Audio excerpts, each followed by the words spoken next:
Hey guys, and welcome to a showdown featuring myself under the guise of Melon Lord, leading the forces of the Lizardmen up against Mitch and his Dark Elf hordes. And we've brought two very different styles of builds. He has gone incredibly elite with Black Guard, Malekith and the like, and as you can see, we have gone for the Dino Carpet, just a swarm of Skinks and Saurus. It's a really fun tactic. This is indeed a 20 stack, so let's hop in here and have a quick little look at the build. So over on this left-hand side, in a little bit of a flanking position, we do have double Skink cohort.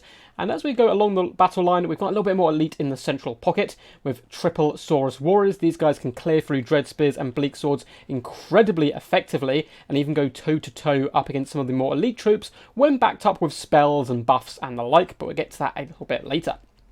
Over on the right hand side, hidden in the trees, we have more Skink cohorts pushing out wide on the flanks, and they're going to be supported by some Skink cohorts with javelins, as well as red-crested Skinks dotted all the way along. I'm a massive fan of red-crested Skinks. These guys have pretty decent AP stats, as well as poison, and they allow you to, allow the front line to be hit and run over, which often is on the flanks by cavalry and the like, for counter-punching with the red-crested Skinks. Does some pretty decent damage. We have Saurus Spearmen as well, I believe just the 2 units, so one on either flank, and these guys have been improved recently and increased their AP, makes them a little bit more effective at taking down big monsters, cavalry and so forth. We do have a Skink Chief, and the Skink Chief, again, is something I'm a massive fan of. He only comes in at 350 gold. If you sit him on top of a caster or a character, he'll certainly get his value up. He's pretty sticky as well for your opponent to try and snipe out and kill. And if they are pouring resources in to try and take out this little character, he's only 350 gold, so it's a bit of a waste on their behalf. To round out the rest of our build, we do have a Skink Priest of Heavens coming in with Wind Blast, Harmonic Convergence and Curse of the Midnight Wind. The big one being Curse of the Midnight Wind there to try and allow the Saurus to punch above their weight up against Executioners, Black Guard and so on. We have Gor Rok, the mighty Great White Lizard. I wish his model was a little bit bigger, but still, kind of the mace to make him an absolute beast in melee. But also the Shield of Eons is going to really help support those Saurus warriors. When you combine that with Stand Your Ground, it buffs their stats so much defensively that they're not really going to be losing any models whatsoever. Now, for the forces of the Dark Elves, as I said early on, is incredibly elite. We do have some cheap and cheerful Dread Spears dotted along, but nothing too scary, because they're indeed backed up here by triple Black Guard of Naggarond. A decent pick in this matchup. The elite High Elf warriors should be able to take down Saurus warriors and Skinks, and at the same time do big damage to some of the nasty dinos the Lizardmen are known for having. And at the same time, the mass changes may help support halberd units a little bit more. I still need to do a bit more tests on that, but elves do tend to get pushed over a little bit still, at least compared to, other more stalwart factions like the Lizardmen and the Dwarfs. We have Dark Rider and Repeater Crossbows, of course. It is not a Dark Elf build without these bad boys. Fast moving AP, and double Scourge Runner Chariots as well. These guys used to be really oppressive in this matchup, but now they're just, solid all-round decent troops. Gonna be a bit scary of them running through my battle lines. And over on the left-hand side, we have some Cold One Chariots, which is good to see. Heavy Chariot, which is a bit underutilized, I think. We don't get to see this bad boy too much at all, but that anti-infantry armor piercing really can come into effect. And it looks like they're going to be rolling dirty alongside Malekith, who is on his chariot as well. Coming in with the Gaze of Malice, Stand Your Ground, he has Doom Bolt, Blade Wind, Word of Pain, Chill Wind, and Power of Darkness. An incredibly huge pool of magic there. Hopefully for him, I suppose, to make him a little bit more diverse, not knowing which opponent is going to be coming up to him just yet. So without further ado, guys, let's hop in here and get this battle underway. So I'm going to be pushing up our forces, of course. My opponent is going to try and take advantage here of these poor little Skink cohorts who have pushed out on the left flank. They're going to be trying to dart back as the chariots do come into their rear, while we push out with Saurus Spears and the red-crested Skinks to meet them in glorious hand-to-hand battle. As you can see, the chariots not too fond of that, are going to be wheeling about and trying to escape from the Saurus and push through the lighter Skinks here. And they're going to do a pretty good job of it, managing to escape. Big Blade Wind does come down as well, trying to target out the Saurus Spearmen, but it looks like it's mainly going to be moving over cheap little Skinks and so forth, but a big Gaze of Malice does come down the battle line as well. Cold One Chariots and Malekith dart into the heart of our build, trying to get to grips with all these Saurus warriors before the Black Guard of Naggarond do engage as well, although it looks like Tech not doing too bad. The Fuse Die has been popped on those guys, and they're going to be taking a Doom Bolt to the face. Over here we can see more red-crested Skinks, and Saurus are going to be pouring into this middle gap, looking to start to surround the Black Guard The right-hand flank is going a lot better for us. We have a decent engagement. Dread Spears being pulled apart by Saurus Warriors just the other side of these trees. And then we have a nice little hole in the enemy's battle line where we can start to pour troops through. As you can see, we have a load of lovely javelin fire coming in. And it's going to be poisoning the Black Guard of Nagrond, lowering their stats, making them a little bit weaker in this big blob engagement in the centre. And we are going to drop a Curse of the Midnight Wind, which is going to debuff all the Black Guard. As Gor Rok pops all his own buffs, Saurus Warriors are now going to be slaughtering the elite of the Dark Elves. So let's pop back up here, and you can see the chariots have taken considerable damage. Still though, all models are intact, which means their damage output is going to be the same, and they're quite happily running over Skinks. But good news for us is we have plenty of Skinks. We're playing Lizardmen like they're Skaven here. A load of red-crested Skinks are going to be darting in to try and stop Malekith, and he's going to quite happily roll through a ton of them, but eventually he will get bogged down just by the sheer weight of number. Now being surrounded by so many great mace or great axe infantry, he's not going to be having it too good of a time. Down to 2,000 health and dropping it relatively quickly, he's going to need some support, and it looks like it is coming in the form of the Cold One chariots. His loyal bodyguards might be able to pound a escape route for him home. In the front line, Saurus are doing a good job up against Black Guard. You can see their kills are very low across the board, and that is because of all of Gor Rok's buffs that he has been popping, and he's now slaughtering elves left, right and centre. I love his animations. The fact he uses his shield is something I think a lot more characters should do. Shields are heavy, man, and they really hurt if you get hit in the face by one.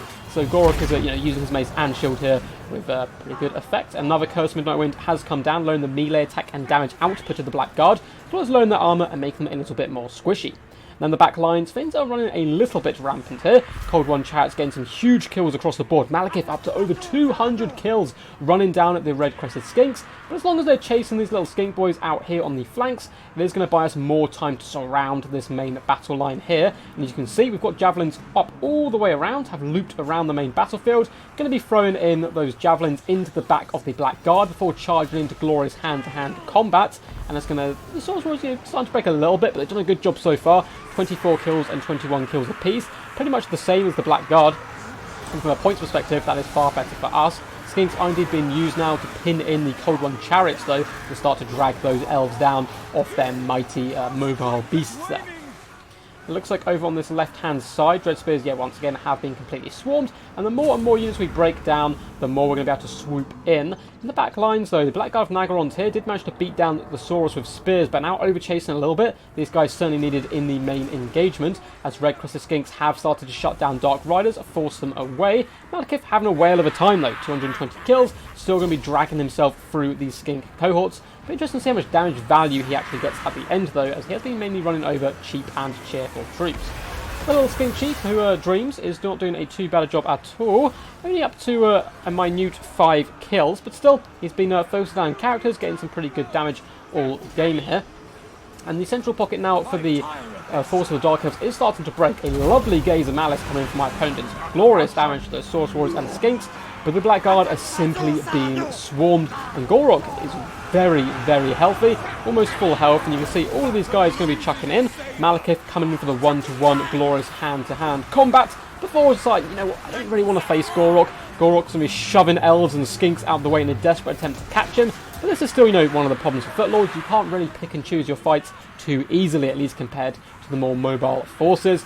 So he's going to have to turn his butt around, come back in Swinnan, and just start running over some more of these elite Dark Elf forces.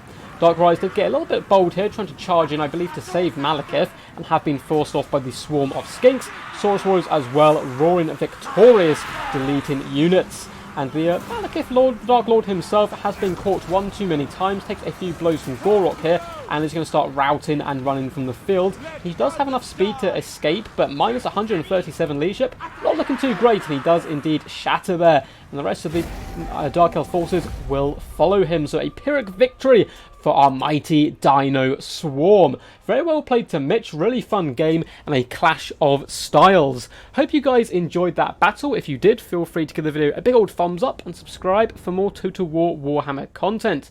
If you do want to support the channel, you can do that via our Patreon. There's a link in the description down below, as well as a link to my Discord, and that's where you can submit replays, get involved in tournaments, and so on. So feel free to join that.